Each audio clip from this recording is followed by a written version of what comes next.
from I Have Issues. I'm Storm, and I have one very quick question for you. What do you think of the new opening music? Huh?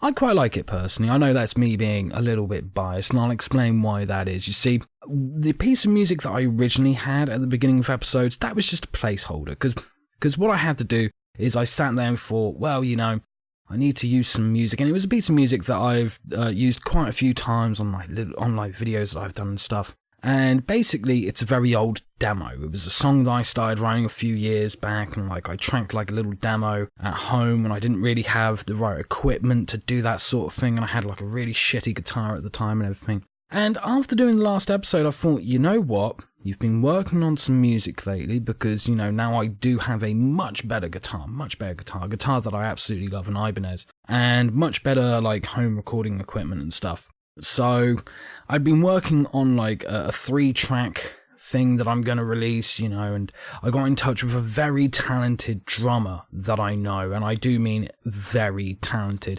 because I don't exactly have a drum set that I can record. I don't have the microphones to record a drum set, and I much prefer real drums over programmed drums. So, what I did is I put together some programmed drums, tracked the guitars and stuff for 3 songs and a rough bass line, and I sent them to this guy and said, buddy, please, I love you to pieces, please, could you do some real drums for me? And he said, yeah, absolutely. So he's working on them as we speak. And then, I had just done the last episode of this podcast, and I thought to myself, you know what, I should have held out a bit and made it 4 tracks, because then I could have done a specific track that could have been the opening music for this podcast. And then I thought to myself, you know what, I should do that anyway, but it doesn't matter if the drums aren't real drums. Personally, I'd much rather they be real drums, but I thought, you know what, for an opening song for my podcast, it's okay if they're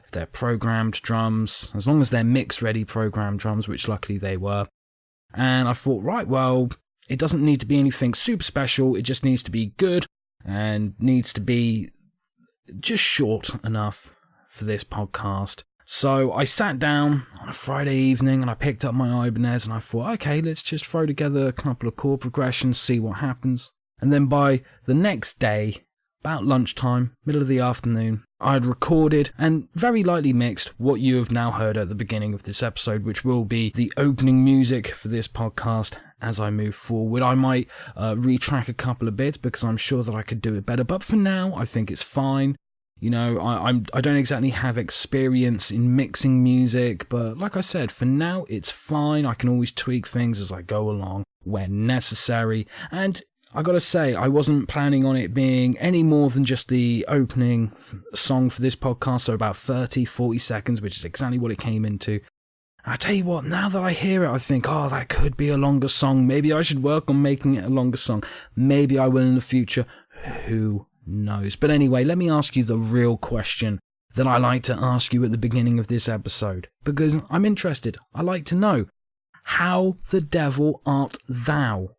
Hopefully you've been keeping good. I really do hope that you have been keeping good, and I've been keeping all right. As you can tell by the music, it's quite fun writing that opening music. The only problem I have now is I need to write a closing bit of music for this podcast, but I'm not going to worry about that, because I'm going to use a demo of one of the 3 tracks that I've been working on as just, once again, a placeholder for the end piece of music until I can write something more specific for this podcast. Anyway, I've got a few things I thought I should talk to you about, because I want to talk about them, and you might want to hear them. So, the first thing is, I heard recently, I didn't look into too much detail about this, but I did hear about this. Marvel Comics has teamed up with IDW to release and work on and publish some all-ages comics featuring some of their most popular characters, including Spider-Man, Captain Marvel, and the Avengers. Now, this is a little confusing to me, to be fair. I don't really have a strong opinion on this particular piece of news, but it is a little confusing to me.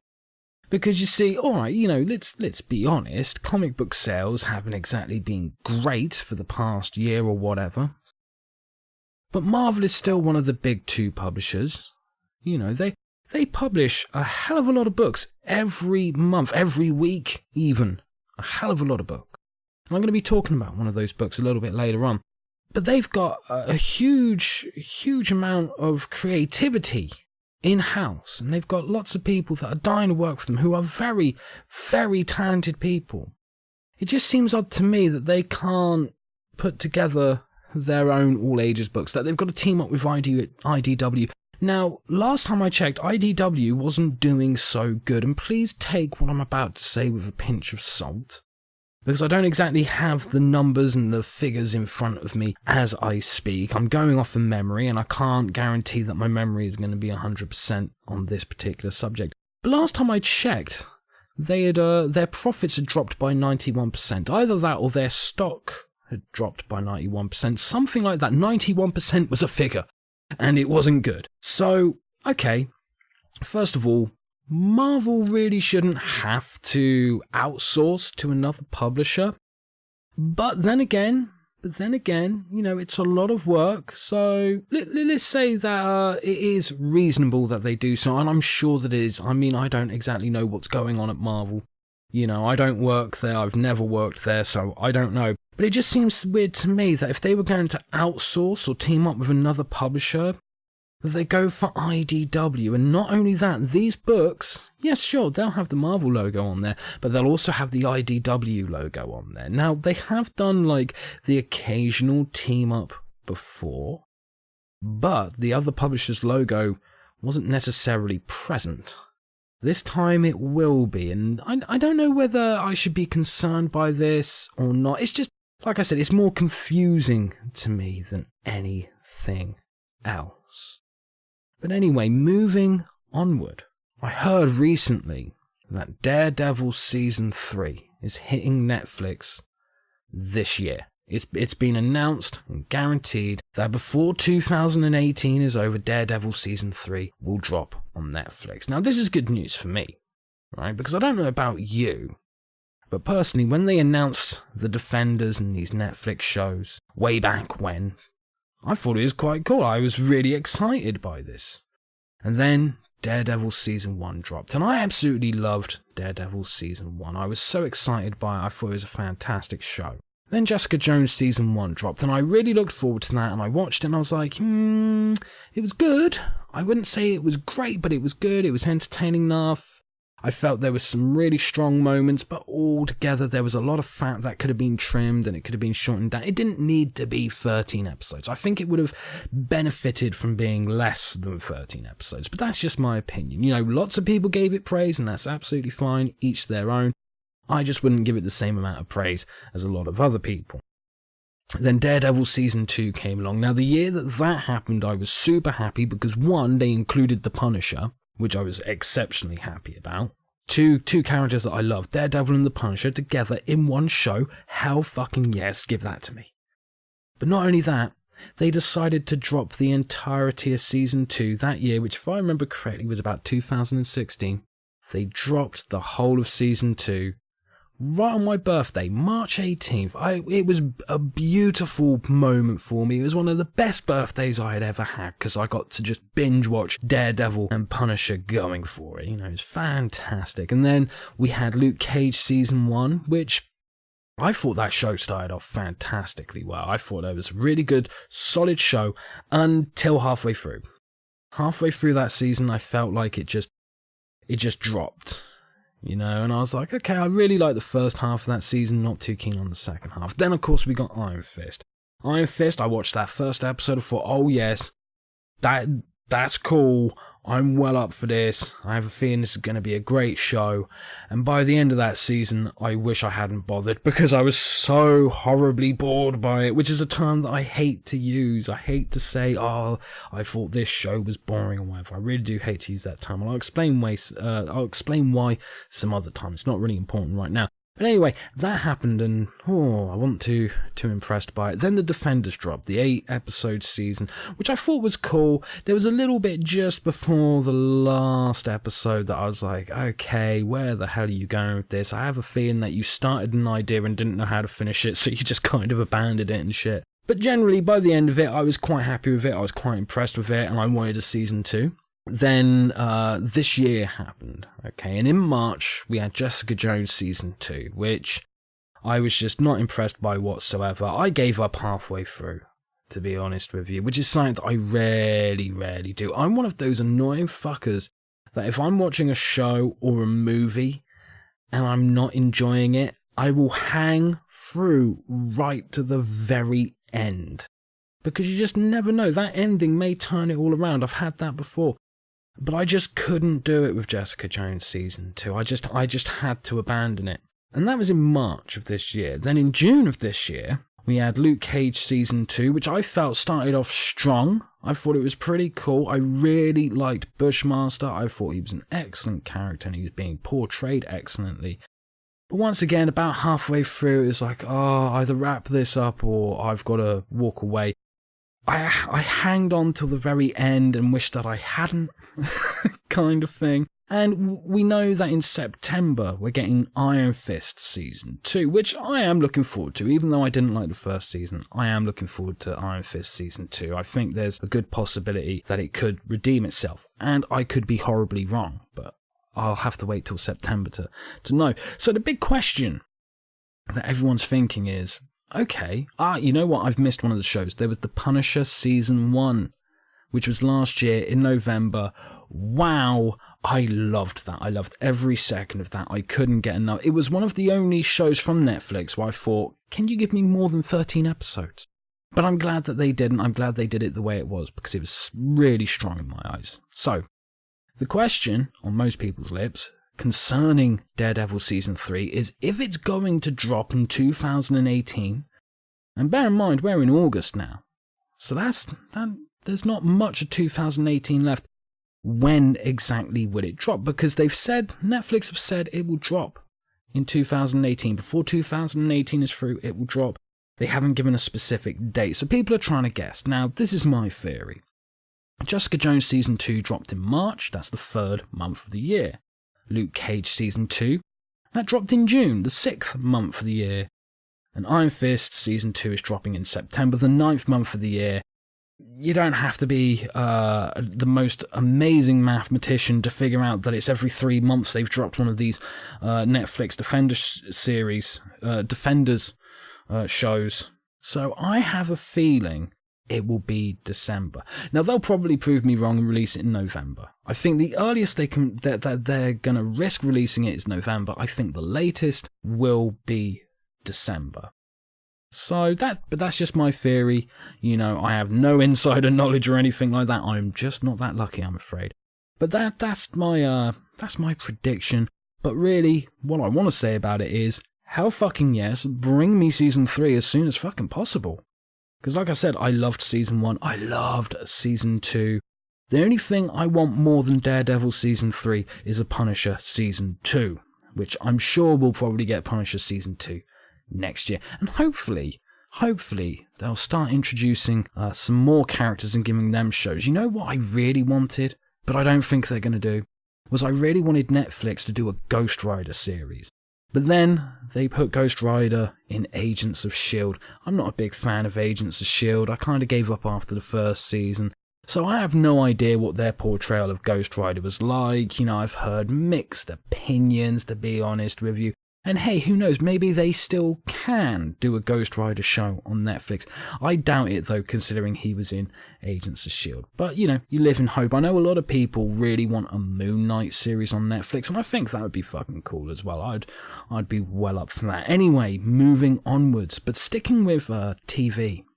One of my favourite shows of all time is The Twilight Zone. And I mean the original Twilight Zone. Rod Serling, black and white. I believe the first season aired in 1959, but generally it's considered a 1960s anthology TV show. I love it. I adore it. I literally binge watch The Twilight Zone, the original Twilight Zone, every year. And it's normally around Halloween time that I go, all right, you know, I'll binge watch this again. I have all 5 seasons of the original series on Blu-ray, and on Blu-ray it's absolutely stunning. Now, yeah, there was a reboot in the 80s. I tend not to really think about that. I have all the seasons of that on DVD. Wasn't a big fan of the 80s reboot. I liked the 80s movie, The Twilight Zone. I thought that was pretty cool, but it's not the original vision of Rod Serling. But this is the thing. It was announced that CBS isn't just planning a reboot. Apparently they're very close to starting production on the reboot, and that the production could start in as little as a couple of months' time. Apparently they've got lots of scripts. I think they're planning for like 10-episode seasons, and I'm intrigued. I'm happy about this. I don't think we'll see it before the end of the year by any means. I think we'll end up seeing it next year. And I'm looking forward to seeing how it turns out. Because, the last thing I want is for it to be bad, to be honest with you. That's the last thing I would want. I don't think it will be up to the same standard as the original Twilight Zone series, but I hope that it's as good as, if not better than. It would really make me happy if I saw the reboot and just walked away going, this is much better than the original. That would really make my day. And I just love shows like that. Like, I love Black Mirror. Black Mirror is another one of my favourites. There's a British anthology show called Inside Number 9. There's been about 4 series of it so far. Wow, love that show. I believe there's a 5th series that's going to either air at the end of this year or beginning of next year. I'm not 100% sure which, but I'm looking forward to that. Anyway, let's get on to my main topic before I talk about something else, okay? Because I normally end this conversation that we have together with talking to you about, stuff that I've read recently and stuff. And, I've got a couple of things I want to talk about for that, but I want to hold off, especially as one of them is something that I only read today at the time of recording this episode. And like I said, it involves Marvel. It's something that they've published that, I think quite a few people have been excited about. That's the only hint that I'm going to give you. But before I talk about that, I've had a couple of things I wanted to talk about floating in my brain, okay? I don't think they're fully developed enough for an in-depth conversation, but one of them might be. See, I've been thinking more about what can the comic book industry do to try and get the ship floating again. Get the ship on the right course, because as I've mentioned a couple of times now, comic book sales aren't exactly great. And that is concerning. I mean, it is concerning to the point where I couldn't blame someone who's an independent comic book creator, or whether there's someone who has the dream of becoming a comic book creator and working for like the big wigs like Marvel and DC, or even working for a company like Image. You couldn't blame them if they went, yeah, but look at the way the industry's going. I think I may put a pin in that dream, put that dream on the back burner, do something similar but different kind of thing. You couldn't blame writers for going, I think I'll work on some novels and stuff instead of some graphic novels and things, because it really does look that dire. Especially recently. I mean, hopefully that changes, and hopefully it changes soon. And I have talked about how we could learn stuff from manga. I haven't gone into too much depth about that, because there is a lot more that I want to say about that. But I was thinking recently about Pulp Fiction writers, or should I say dime novel writers back in the day, because you see, a long time ago I picked up this book, How to Write Pulp Fiction, okay, because I love writing books, and I feel that it's always important, whether you're an artist or a writer or both, that no matter how well versed you are, no matter how talented you are, how skilled you are, that's no excuse not to go back to the how-to books, or to pick up more how-to books and read them, because you know what, sometimes you get ones that are just so fucking dire. And there's a lot of bullshit in them. But there's also a little nugget, a little golden nugget that makes you go, ooh, that's a game changer. That's a game changer. So I like the good ones, I like the bad ones. I don't enjoy reading the bad ones, but I do love getting both of them. I feel you can never have too many of them in your arsenal at the end of the day. One of the reasons why I picked up this How to Write Pulp Fiction book is because, as some of you may or may not know, Obviously, I'm a big fan of, I'm kind of a stereotypical 80s kid, right? I grew up in the 80s, and when I was a kid, if you met me when I was a kid, what you would have seen is a long-haired kid carrying a skateboard who loved comic books, heavy metal music, and horror movies. And guess what? As an adult, I don't have the skateboard. Fuck no, my ankles cannot take that anymore. Okay, but that's something for a different episode as well. But you know, I've got a very large eclectic taste when it comes to music, but my go-to music, it's heavy metal and hip-hop, to be honest with you. You know, I enjoy those two styles of music. I love all different types of movies. I'm a big movie junkie. Right? I hate to use the term cinephile, I really do, but technically, that is what I am. That's how much I love movies, okay?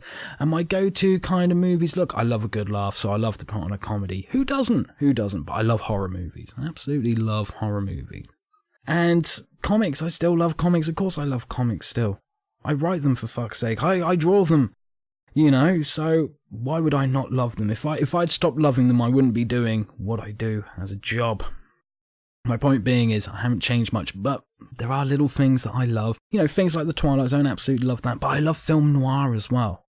I absolutely adore film noir, and I think that played a big part in my style and the way my style developed when I first was reteaching myself how to draw so that I could draw comics and stuff. Because as I may have mentioned before, and I'm sure I have somewhere, my original style of illustrating for comics is what's known as noir, and I love that style. I was speaking to someone recently and saying how I feel like my style has progressed quite a lot since then, but it's progressed away from my original noir style, and I want to find a way of getting back there, especially with what I know now and how much I've progressed and stuff. So I plan on starting that journey as soon as possible. But anyway, you know, I love film noir, and I love like the dime novels and the old like pulp fictions. You know, things like Double Indemnity, The Maltese Falcon, The 39 Steps. Absolutely love it, and you know, you can hardly get these books nowadays. Or well, you can get reprints of some of the most popular ones, but some of the original ones, you just don't see them anymore. And of course, these dime novels, they were super fucking popular around the same time that comic books were first coming into the public eye, back in the 1940s and stuff. You know, these two titans began, and like, you know, we still got comics now, and in theory we kind of have the dime novels, but you can't call them dime novels anymore because there's no way you could get a novel out today and have it cost that little.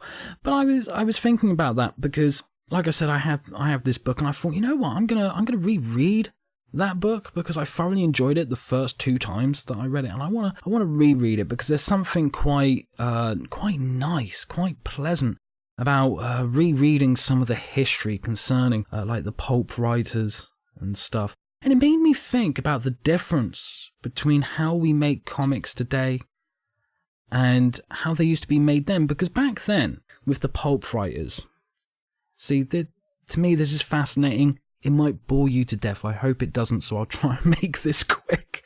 Okay, but back then, the pulp writers, it wasn't like today, where a novelist starts writing a manuscript and sends off sample chapters to their agent, who sends it to a publisher, and the publisher gets an editor to look it over, and they approve it, and then they give them an advance, and then the rest of the manuscript comes along, and the editor kind of goes through it and goes, cut that, add something here, change that, tell me more about it, and you know, a little less of the author's vision is there, kind of thing. But they got an advance, and then they get paid the rest afterwards. No, it wasn't like that. See, back then, these dime novelists, pulp fiction writers, they had to get a book out every week.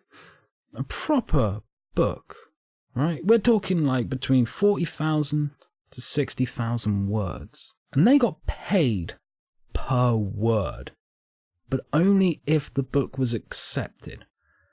So what they had to do is they had to sit down at a typewriter, no computers, at a typewriter, Make sure that the spelling and grammar was perfect, because if they were halfway through a page and they made a typo, that page gets torn out of the typewriter and they start that page again. And they got to get this done on a weekly basis and get it to an editor, right, who says, okay, I think we can publish this. Now, you may be thinking, well, that's good if they're being paid by the word, because they were getting paid something like a cent to 5 cents per word. Right, so you think, that's cool, they can do a bit of padding to make a bit of extra money. Well, no, they couldn't, because the last thing the publisher or the editor wants to do is pay them. So any reason they see not to publish them, like, I don't know, padding it out with unnecessary words, well, that meant that they were less likely to be published, which meant that they didn't get a paycheck. And if they didn't get a paycheck, they couldn't put clothes on their back, food in their belly, pay the bills and all that jazz. So they had to sit there and they had to come up with something damn fucking quick. They had to type it out, get the manuscript to a publisher, the editor look it over and go, yeah, we're going to publish this, but before we do, change this bit, take this bit out, put something there. And then it would get published. People would pick it up for a dime or whatever. And then, boom, on to the next book. And what was even worse for them is they couldn't guarantee that the publisher that had just published their book would publish their next book. Because they could come in with a book one week. Like I said, they would literally publish a book a week because of the popularity of these books. Of these books that were seen as trashy and ruining the minds of children and adults. They would go in, give them a book, that book will get published, people will pick it up and read it, and then all of a sudden it was hey, listen, we published your book last week. We sold 20,000 copies, which is fucking awesome by our standards. And we want to publish your next book because it looks great. We've read over it real quick, we think it's great, but that book that we published for you that sold 20,000 copies, that was a couple of weeks ago. And then following that, we published a different one of your books, but we only sold 5,000 copies. What the fuck? We don't know whether we should do your next book, because where's the guarantee that we're going to sell the 20,000 copies like we should be doing? Or even more. So, what they came up with, now we may know it by many different names, but I like the fact that it's kind of known to me, and this is wording from the author of How to Write Pulp Fiction, who was James Scott Bell, who's an author and an excellent writing coach as well. He's got loads of books on writing, and I advise you, whether you're a comic writer, an author, whatever, you should definitely pick him up and give him a go. He calls it the writer's insurance policy. Now, what is the writer's insurance policy? Well, very simple. You write a story with a lead character, you get it out right, you type hard, you type fast, get it to the publisher, they get it out, and they come back and they go, guess what? That book, it sold 30,000 copies. Fuck yes, here's your money, right? Where's your next book? Once you know that book sold well, that lead character turns up in your next book. Very similar to comics when you think about it, especially back then. Hey, Superman did well. He did well in that Action Comics. Let's give him his own series. Oh, that Batman fella, he did really fucking well in Detective Comics. Let's give him his own series. That Spider-Man kid, core, he revived interest in Amazing Fantasies. We better give him his own book. So in theory, all of the comic book characters that we know today that are in ongoing books are part of someone's writer's insurance policy. But that isn't the only thing it made me think about, the writer's insurance policy, which I wonder if people really think about that anymore. I mean, of course we think about it. Of course we do, especially when we're creating comics. We're thinking, yeah, we want people to love this character so that this book can keep going for as long as possible. But you know what? The unfortunate truth is there are a lot of people out there who only come up with a character thinking, if this character makes me big, I can sell him off. And to me, that doesn't suggest that the creator loves the character as much as they probably should.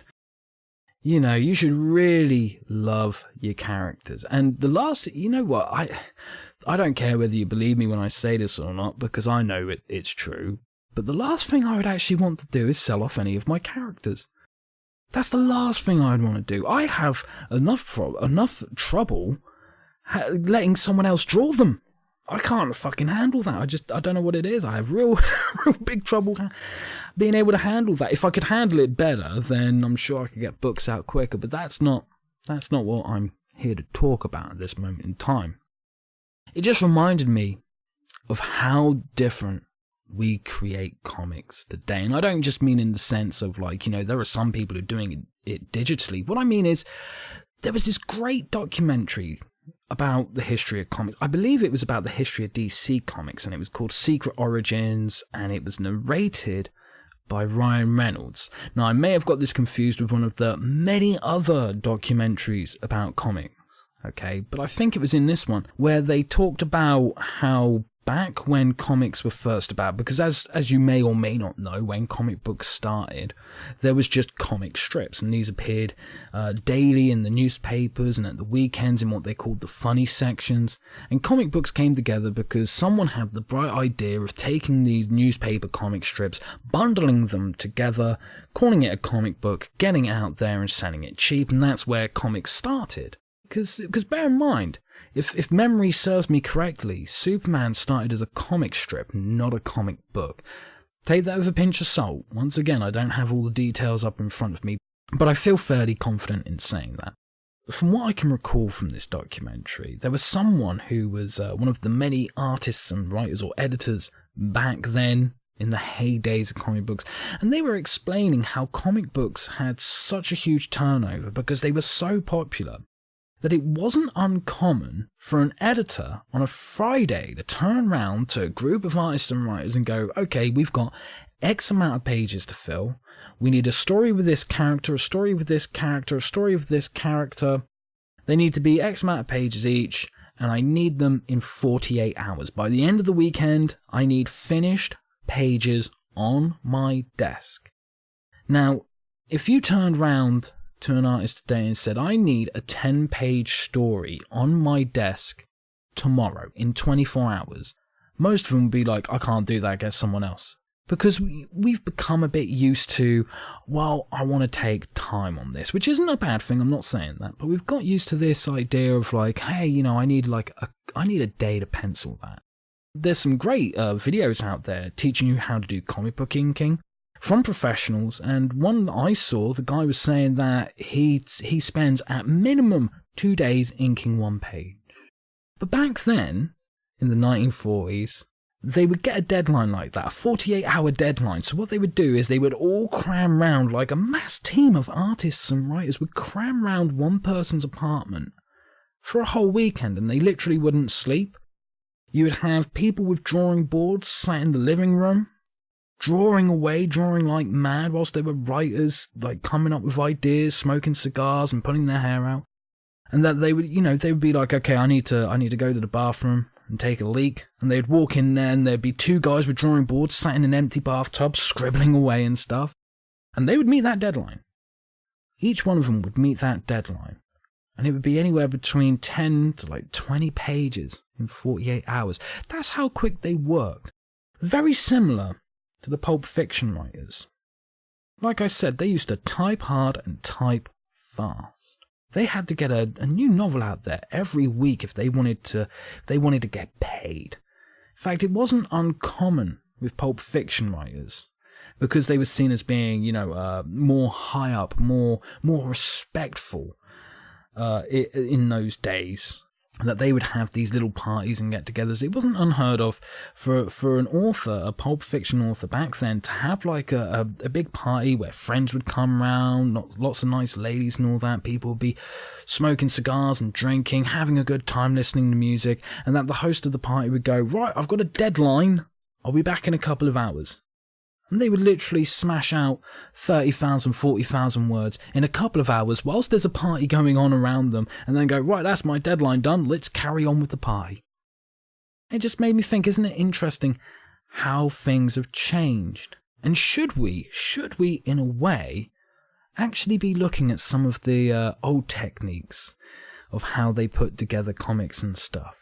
And just worry a little less about the quality. Now, I know that may sound like sacrilege, but sometimes I think we get so wrapped up in the quality of something that we often forget that sometimes if something is too perfect, it also makes it really fucking boring. I mean, I've had it before with movies, with music, and with comic books, where someone's worked so hard on making the end result so perfect that it's lost a bit of passion, lost a bit of soul.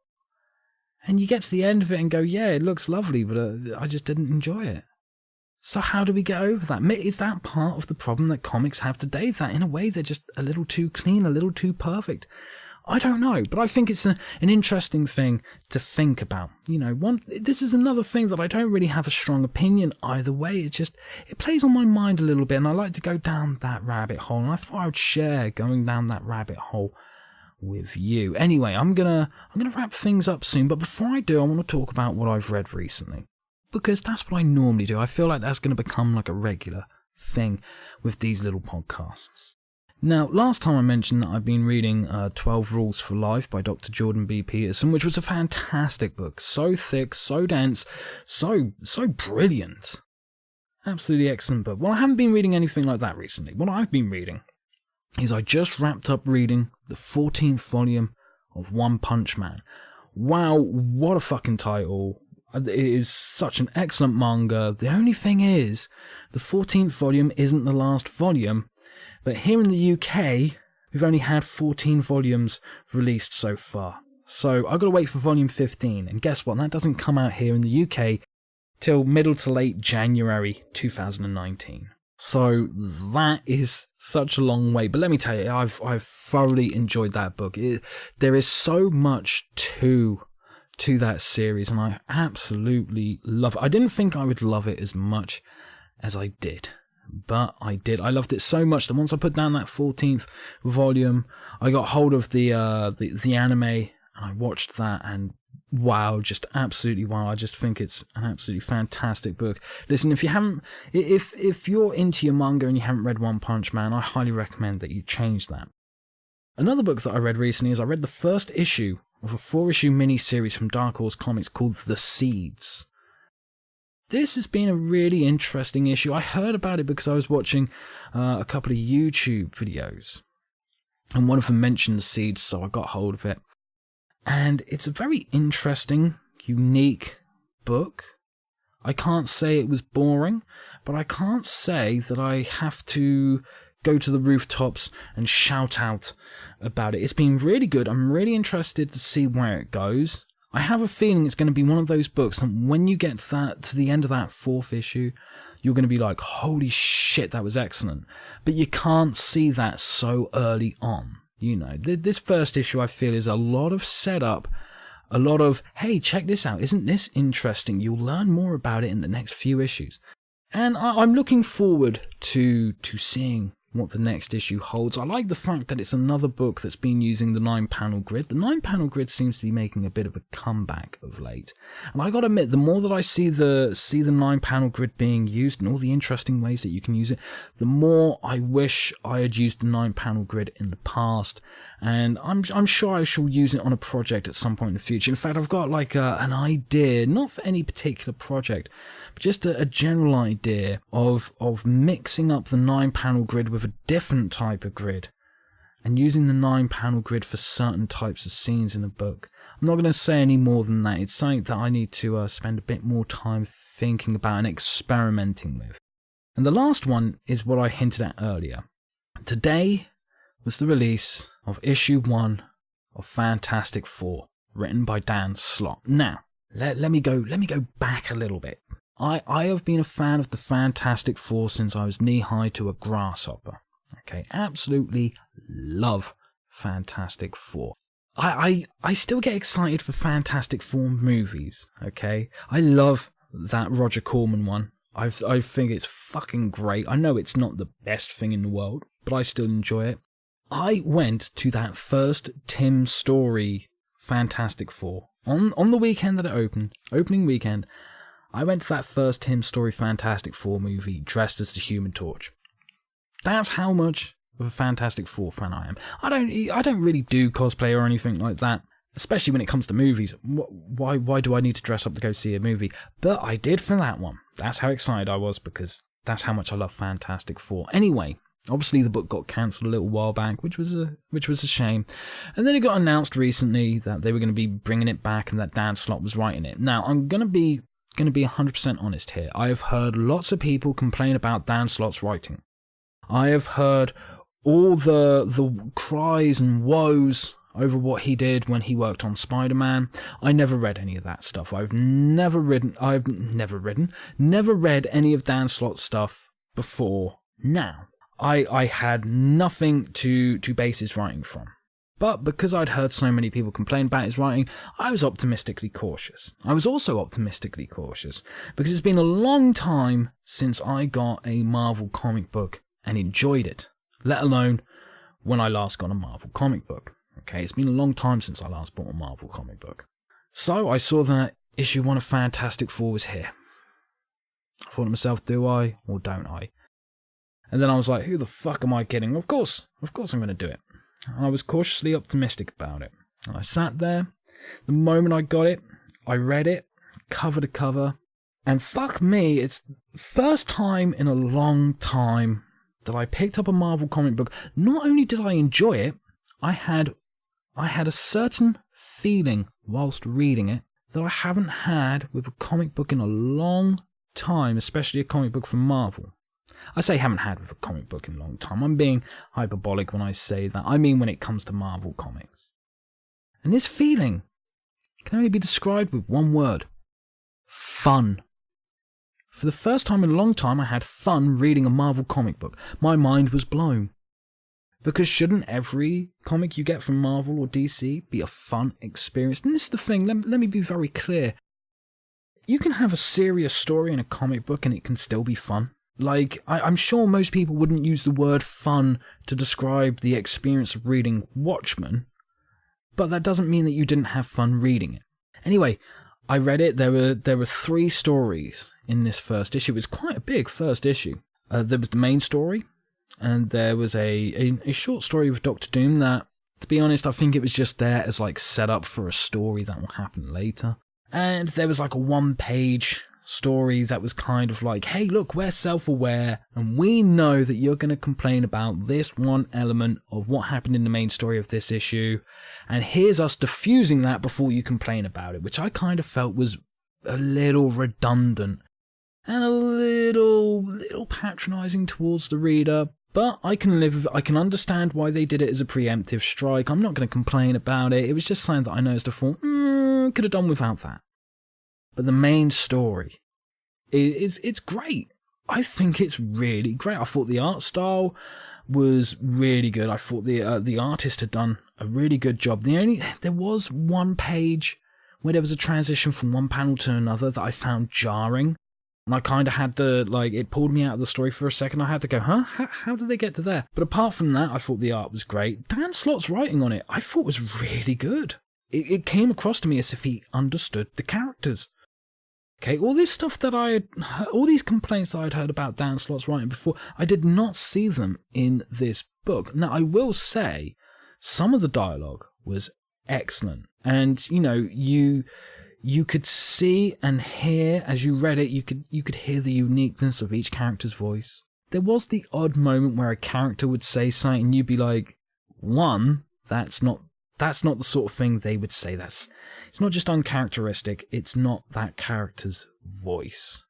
But that was very rare. It only happened like a couple of times. The rest of the time it's like, wow, I really liked it. Look, if you're thinking about it, if you're like, I don't know, should I get this new Fantastic Four book or not?